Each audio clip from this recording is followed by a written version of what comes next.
excellent with your on-ball defense, there are a few things you need to know about NBA 2K12. Number one, lateral defensive movement will get you hurt and hurt badly. The closer you are to the ball handler, the more this rule applies. When guarding the ball at the top of the key, depending on your camera angle, most people will try for a direct cutoff of the ball handler laterally. Although with nearly perfect timing and the right matchup, it can be done.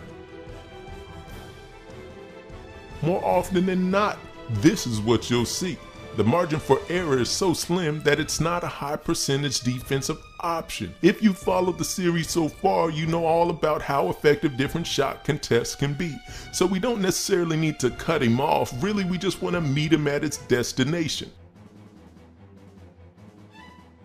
The more cushion you give, the better quality of cutoff angles are available to you. With the clamor of users to remove unnecessary bumping on the perimeter, 2K made it so you have to be more precise with your angles to get good contact. The bigger the mismatch, the deeper you need to make your cutoff angle. You can see here as Beasley on LeBron, I don't have enough space for proper reaction time to make a sharp angle cutoff. He blows right past me. Now with that knowledge, watch how I defend him from this distance. I don't run to where he is, I run to where he's going to be. Now of course that opens you up to this. And now we're playing basketball, baby. I need to pick and choose what I'm comfortable with. Or get a better matchup.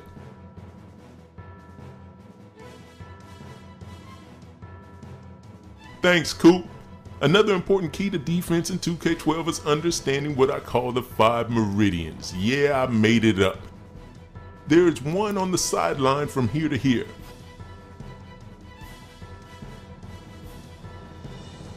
Another at the 45-degree angle to the rim. Another at the top of the key. Another at the other 45-degree angle. And finally, the last one at the opposite sideline.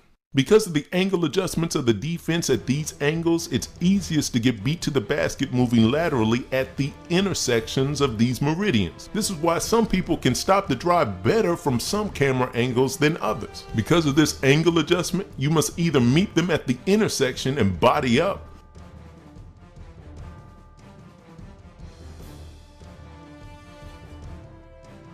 or drop back to a deeper intersection point. Anything in between and you're a ghost.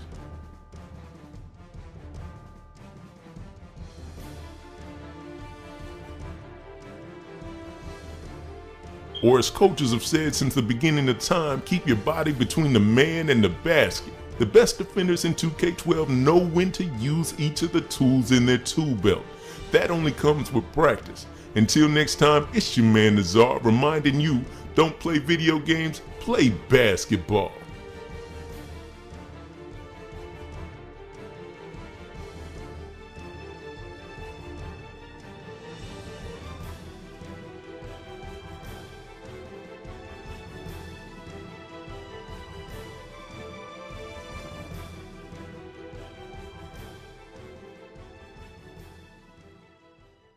Hey, what's going on, everybody? It's me, Jersey Made, and I know what you're probably asking yourself, why did I just watch a video from Zar? The reason why I show Zar's video is because he really broke everything down, and that's how I learned how to play defense. Also, everything I'm going to show you really comes from that video. So I'd rather give you guys the source instead of pretending I came up with everything and taking away Zar's credit. So I want to give props to Zar, and also I want to say thank you to Zar for allowing me to use your video. Now, throughout this video, I want you to watch and study this video. I want you to study how I'm taking away the angles, how I'm staying between my man and the basket. I'm really using Zar's information here to play defense. I'm showing you that it still works even though it's 2K14 on next gen. So I really want to show you that his video still holds up to this day. Now throughout this video I will share my defensive philosophies and really just want to give you guys also basic options for you guys to use on the defensive end as well.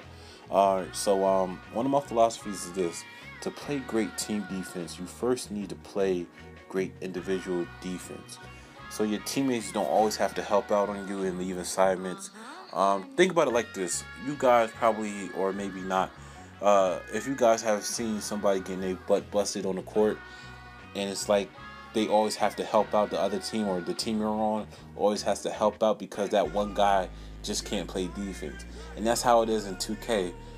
You know, the CPU is going to help out because, you know, you can't, you know, stop the other CPU team from, you know, penetrating or scoring. So the better defense you play, the better team defense you guys will play overall, because they don't always have to constantly help. Alright, so that's one of my philosophies. And another of my philosophy is this. And also you're seeing what I'm talking about right here. Even though I think the Thunder score off of a rebound or whatever like that, you still see that they're taking tough shots. And I'd rather the CPU make tough shots than for them to make great shots throughout the game, because tough shots will eventually fall off and you'll eventually get rewarded for being a good defender. Now, my second philosophy is this: playing great defense is being smart. So back off fast players and players that can't shoot like Rondo, and play close to shooters but not tight. So what I mean is this: Kyle Korver, right? He's a great shooter, but you don't want to play like when your face is on his stomach. You want to play close. So you want to still give him an inch of space, but you don't want to give him too much space where you could just shoot and, you know, make a three in your face, whatever like that. So part of playing good defense is giving enough space. And as you can see in my videos, you see I'm giving enough space to stop the drive. So you need to be far enough to stop the drive, to get a good angle to stop the drive, but you need to be close enough to contest the shot. It's basic, you know, stuff you learn when you was little. It's basically that. And another key is reflexes. You need to have good reflexes. There's some really fast players, but I really can't help you with reflexes. I mean, if you have a reflex issue, you really just need practice. A lot of the things I really can't teach you. A lot of the things I just have a feel for it. I've been playing NBA 2K for a long time now, and that's just what it is. I can't really explain a lot of things for you guys. It's just, you know, it's just, some things are just normal to me. Now, shading works pretty well in this game. Now, the only thing about shading is you have to get used to the movement when you shade. So you gotta just practice, fill out shading, then you guys can learn how to take away the angles, just like when you face guarding a player. Alright, so when you're shading, you also want to shade with a purpose. So if you're on the wing or the elbow, you want to shade towards help defense, or if you're on the baseline, you want to shade towards the baseline so that out of bounds could be like a second defender. Basic basketball knowledge here again. So again, use your shading wisely, because it is a lot easier to just attack that front foot and you know, just get beat. So be careful with your shading. Alright, so a couple of defensive tools include the bump and the charge, which is triggered after you cut off the ball handler and you're in contact with them. So it depends on your timing. Like right here, you see that the Knicks point guard, I think his name Pigioni. I don't know how to say his name. Forgive me. I don't watch the bum ass Knicks, and don't dislike this video for that. So you have to press it like right when the contact is not initiated, but after, you know, you guys go into that, like that riding animation, and then you want to press the circle button. Alright, so if you press it early, you might get the charge, but if you press it kind of late, you get the bump. But when you use the bump, you want to be mindful of who you're bumping, because fast players like Russell Westbrook can just go right around you because you're out of position to defend his second drive, like right there, what you saw. Also, another tool is the right stick. You want to use the right stick in a lot of different situations. The best situation is when the ball handler has picked up his dribble, he cannot dribble again, and also when it's in a shot clock situation. Alright, so shot blocking. Shot blocking is really time-based. A lot of shots are blockable, but you just have to be patient and find which window you're able to contest the shot. You might not be able to block it, but a lot of the shots you are able to contest. Like right here, you see how I kind of wait. I didn't jump too early. I didn't jump too late. I jumped right when the shot was about to go up, and I embarrassed him, and, you know, basically that's the end of the story. So again, if you guys are still having issues with defense, check out Czar's video. He did a lot better job explaining defense than me. And also, I suggest that you guys just, you know, take time with it, practice on lower difficulties, get a feel for it, and just learn how to meet the ball handler, study this video, see the type of angles and the spacing. It's really hard to really explain it. It's something that you have to practice and you have to feel for yourself. So again, it might look like I'm doing something spectacular, but once you get the hang of it, it'll be pretty easy. I mean, you still get crossed by me, but you know, that's me. I'm the manual. All right. Also, I just want to talk about my next video. This video gets 200 likes, maybe 100 likes. I'll release my next 5 videos straight. It's a lot of information, a lot of things I've been holding on, and basically that. If you guys can help me get to 100 likes, you guys like this video, like it. If you didn't like it, dislike it. If you want a favorite, I don't want to tell you what to do. You do what feels in your heart. You do what you really want to do. But if you did like my content, subscribe and tell a friend, and maybe do something about that. I don't know. This is awkward. Oh, also stay to the end. Don't cut this video off after this. Stay to the end after the credits, whatever like that. I want you guys to check out this channel. Salute Me 757. Check out his video on POE. I'm gonna put a link to all everybody's stuff in the description box, so you guys can go and enjoy some other content and channels besides me.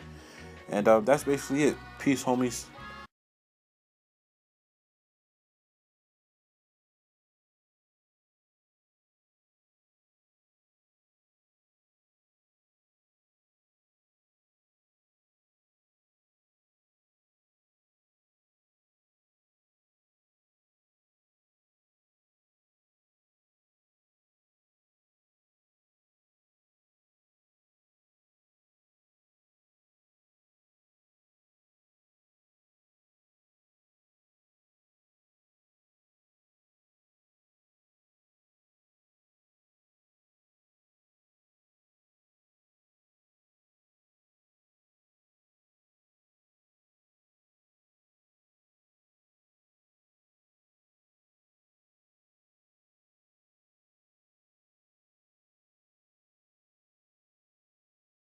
The focus is going to be on points of emphasis. I figured I'd give y'all some insight on my feelings on it and what I do, you know, because I think a lot of you guys got things misconstrued about the points of emphasis, and some of you just flat out don't like them because you think that they don't work or whatever, but they do work, and I'm gonna tell you why they work, and I'm gonna tell you how I use them. Now, if you notice me, I got my play calling on auto here. I am the Bobcats, or the Atlanta Trap as we like to go by, and it's my team thing we got going on here.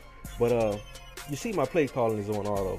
Even my defensive play calling is on auto. I got everything on auto except for timeouts. I like to call my own timeouts. So you got your points of emphasis. You got an offense, you got a defense, and you got a flex. So pretty much you can do 1 to 2 things on each with the flex. You can do one thing on offense, or you can do one thing on defense. Possibly 2 if you include the offense or the defense in the flex. That's what it is. That's all you got to do. You have no defensive assignments anymore. As you look, you see my settings, auto, everything. So it's that way in real basketball. You're not taking away everything from a guy, and you're not just gonna do everything to the defense. So there is no POE that says everything